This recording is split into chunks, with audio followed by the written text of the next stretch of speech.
நாம் இன்றைக்கி கருவாடு தொக்கு எப்படி பண்ணலான்னு பார்க்கலாம். அதுக்காக ஃபஸ்ட்டு வந்து ஒரு கடாயில் கொஞ்சம் கோகனட் ஆயில் விட்டுக்கோங்க. கோகனட் ஆயில் நல்லா காஞ்சதுக்கு அப்புறமாட்டு கடுகும், அதுக்கப்புறமா வந்து காஞ்ச மிளகா போட்டு நல்லா வந்து வறுத்துக்கோங்க. காஞ்ச மிளகா நல்லா வறுப்பட்டதுக்கு அப்புறமாட்டு கொஞ்சம் மட்டும் பூண்டும் கருவேப்பிலை மட்டும் நல்லா போட்டுக்கோங்க. 2 பச்சை மிளகும் போட்டு நல்லா மிக்ஸ் பண்ணிக்கோங்க. பூண்டு நல்லா குக் ஆனதுக்கு அப்புறமாட்டு நம்ம வந்து கட் பண்ணி வச்சுருக்க வெங்காயத்தை போட்டுக்கணும். வெங்காயம் நல்லா வதங்கினதுக்கப்புறம் வேணும்னா அதில் கொஞ்சம் சால்ட்டு போட்டுக்கலாம். ஏன்னா வந்து நம்ம கருவாடுலேயும் கொஞ்சம் சால்ட் இருக்கும். வெங்காயம் நல்லா வதங்கினதுக்கு அப்புறமாட்டு நம்ம தக்காளி சேர்த்துக்கலாம். தக்காளி நல்லா வதங்கட்டும். உங்களுக்கு தேவை இருந்துச்சுன்னா லைட்டாக உப்பு சேர்த்துக்கோங்க.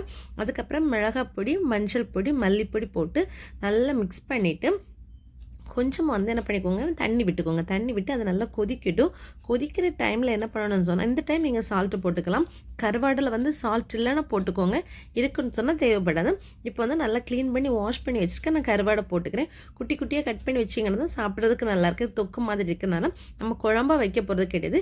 இந்த மாதிரி திக்காக தான் இருக்கும். இப்போ இதை ரெடி ஆகிடுச்சு. அந்த டைமில் வந்து கொஞ்சமாக வந்து மல்லித்தலை போட்டு கொஞ்சம் பச்சை தேங்காய் எண்ணெய் விட்டுட்டு இறக்குனீங்கன்னா டேஸ்ட்டான ஒரு கருவாடு தொக்கு உங்களுக்கு ரெடி ஆகிடும். பிடிச்சிருந்தனா லைக் பண்ணி, ஷேர் பண்ணி, சப்ஸ்கிரைப் பண்ணுங்கள். தேங்க்யூ.